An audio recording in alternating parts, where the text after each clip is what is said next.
Hello, my name is Kelly Setkowski, and today I'll be discussing my applied research project for SPE 593.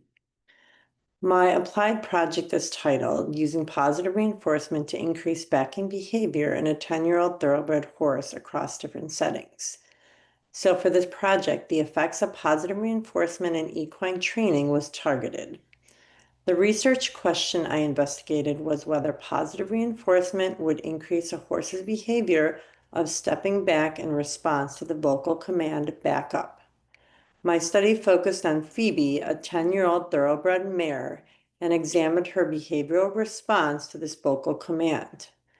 The goal was to assess whether operant conditioning principles, specifically the use of carrots as positive reinforcement, could increase Phoebe's ability to take 2 consecutive steps backward when given the vocal command back up across different settings.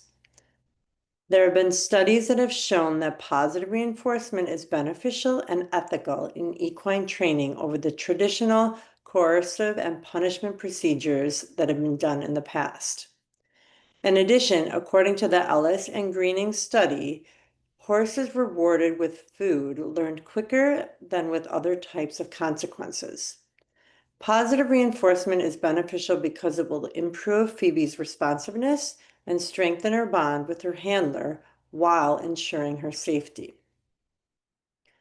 So this study utilized a multiple baseline across settings design, as you can see here, to systematically introduce reinforcement while tracking the target behavior across 3 different environments. So these environments were her cross ties, which is in the top of the graph, her stall, which is in the middle, and then the round pen.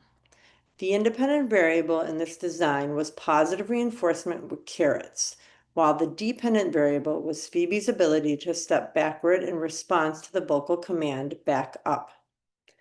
Baseline data were collected in all 3 settings without reinforcement to establish Phoebe's natural response to the vocal command. Carrots were then introduced in the first setting, which was her cross ties. Baseline data continued to be taken in the other 2 settings, which were the stall and round pen. Once a consistent increase in backward steps was recorded in cross ties, as you see here on the graph, positive reinforcement with carrots were introduced in the second setting, which was her stall, which is the middle one. The intervention continued in both the cross ties and stall settings, while baseline data still continued in the round pen, which is in the bottom part of the graph. Finally, once Phoebe consistently responded to the vocal command in the stall, the intervention was introduced in that last setting, which was the round pen.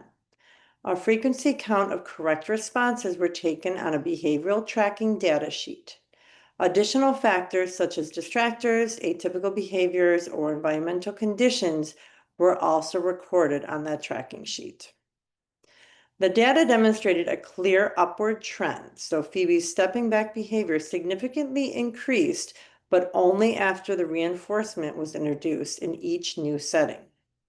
So this does confirm the role of operant conditioning and shows that the learned behavior did generalize once reinforcement was applied to the multiple contexts or the settings. Positive reinforcement did effectively shape behavior in a systematic manner. So humane reinforcement-based interventions, was shown to be effective.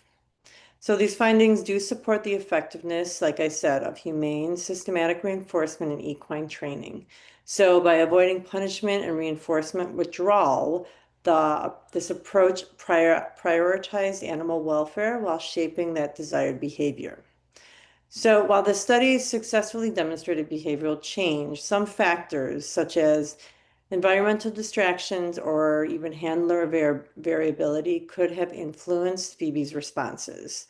So, further research could explore maybe retention over time because this is a shorter research design. Also, this design also used a single horse and only one type of reinforcement. So, future research could expand the sample size or compare different types of reinforcement used.